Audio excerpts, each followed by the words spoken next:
να παρουσιάσουμε ένα επίμετρο. Ένα. Σωστά. Για πες. Ένα βιβλίο. Ένα βιβλίο. Αλλά για να δούμε μέσα το βιβλίο τι περιλαμβάνει και περιέχει. Έρση Νιάωτη κοντά μας.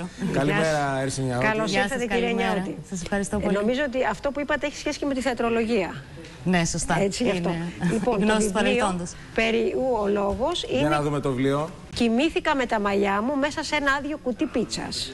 Είναι πολύ ιδρυκαδόρικος ο τίτλος. Ναι, γι' αυτό τον διαλέξαμε. Για πείτε μας τι σηματοδοτεί και τι κρύβεται από πίσω. Κοιτάξτε, ο τίτλος είναι δηλωτικός υπό μία έννοια μια συγκεκριμένης κατάστασης, δύσκολης για τους ανθρώπους που την περνάνε και τη βιώνουν. Πρόκειται για ένα βιβλίο με θέμα τις διατροφικές διαταραχές. Μάλιστα. Τόσο την ανορεξία όσο και τη βουλημία. Φυσικά το θέμα του δεν είναι μόνο αυτό, είναι και η κατάθλιψη που έρχεται στους ανθρώπους οι οποίοι βιώνουν την νόσο και τις δυσκολίες που αντιμετωπίζουν φυσικά στην καθημερινότητά τους, στη συναστροφή με τους ανθρώπους, στο πώς αντιμετωπίζουν τον εαυτό τους, στο σώμα τους και πώς το μυαλό τους κάνει συνεχώς αυτά τα παιχνίδια σε σχέση με την τροφή και τη μη πρόσληψή της ή την υπερβολική πρόσληψή της.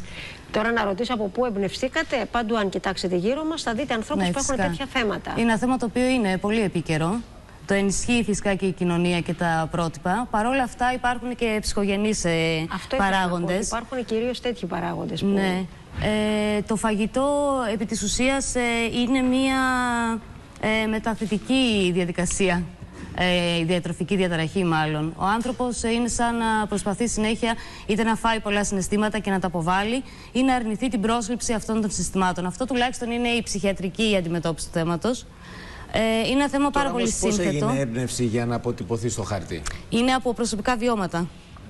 Μάλιστα. Εγώ διαβάζω εδώ στο πιστόφυλλο η ζωή ενός ανθρώπου που τρώει μόνο 3 φιστίκια ή η ζωή ενός ανθρώπου που τρώει 6 πίτσες. Και αυτός είναι ο ίδιος άνθρωπος. Είναι ο ίδιος άνθρωπος σε 2 διαφορετικές φάσεις της νόσου.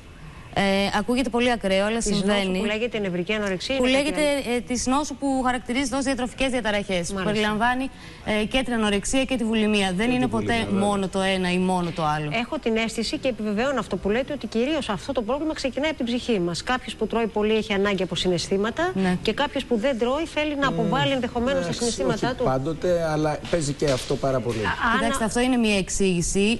Δεν θα ήθελα να. Θα τη χαρακτήριζα λίγο πιο απλοϊκή, γιατί δεν θέλω να μπω σε αυτά τα χωράφια τα οποία είναι κυρίως των γιατρών και των ψυχιάτρων.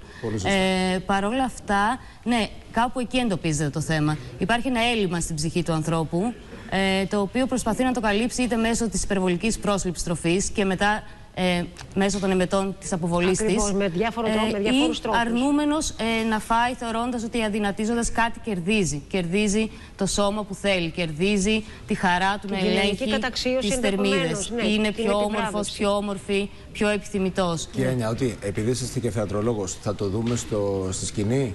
Το έργο ανέβηκε στο στούντιο Μαυρομιχάλη κάθε Δευτέρα.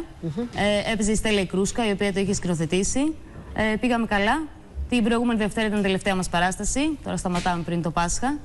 Και επίσης παίχθηκε και στο Λονδίνο. Παίχθηκε και στο Λονδίνο. Ναι. Θα επαναληφθεί η παράσταση μετά το Πάσχα? Ελπίζουμε να την επαναλάβουμε κάπως επιλεκτικά. Ίσως σε κάποιους χώρους συγκεκριμένους. Μπράβο, συγχαρητήρια. Κυρία Νιάωτη, επειδή είπατε στην αρχή ότι το εμπνευστήκατε από προσωπικά σας βιώματα, ήθελα να κάνω μια ερώτηση που ενδεχομένως είναι και λίγο προσωπική, αλλά θα με ενδιαφέρει πάρα πολύ να μάθω την απάντηση. Μέσα από αυτό το βιβλίο λυτρωθήκατε? Κοιτάξτε, θα ήταν εύκολο να πούμε ότι λυτρώνεις γράφοντας ένα βιβλίο. Δεν λειτουργεί ακριβώς έτσι. Θα ήθελα κι εγώ πολύ να είναι έτσι. Να λυτρωθεί ένας άνθρωπος μέσω ενός βιβλίου, μιας παράστασης, ενός έργου, μιας ταινίας. Αυτά συμβαίνουν πιο πολύ στον κινηματογράφο. Βλέπεις τον ήρωα να γράφει, ας πούμε, κάτι, να εκτίθεται και μετά στο άλλο πλάνο να αλλάζει και να είναι όλα καλά. Δεν είναι ακριβώς έτσι. Φυσικά βοηθάει. Εγώ δεν θα ήθελα το βιβλίο να λειτουργήσει ως μια προσωπική ψυχανάλυση. Είναι ένα έργο τέχνης, ας πούμε. Έχει πάρει το δρόμο του, όπως και η θεατρική παράσταση. Και σίγουρα θα βοηθηθούν πάρα πολλοί άνθρωποι που αντιμετωπίζουν. Ελπίζω τουλάχιστον να διαβάσουν, να μην το βαρεθούν, που είναι το βασικό, και να βοηθήσουμε όσο μπορούμε. Είναι καλοτάξιδο να ευχηθούμε και εμείς να πάει ακόμα πιο μακριά, να βρει ανθρώπους τους οποίους θα τους προβληματίζει και ανθρώπους που θα τους πείσει ότι κάτι πρέπει να κάνουν για τον εαυτό τους. Γιατί δεν είναι φυσιολογικό να κοιμάσαι με τα μαλλιά σου σε ένα άδειο κουτί πίτσας. Συμβαίνει. Λοιπόν, σας ευχαριστούμε πάρα πολύ. Εγώ ευχαριστώ.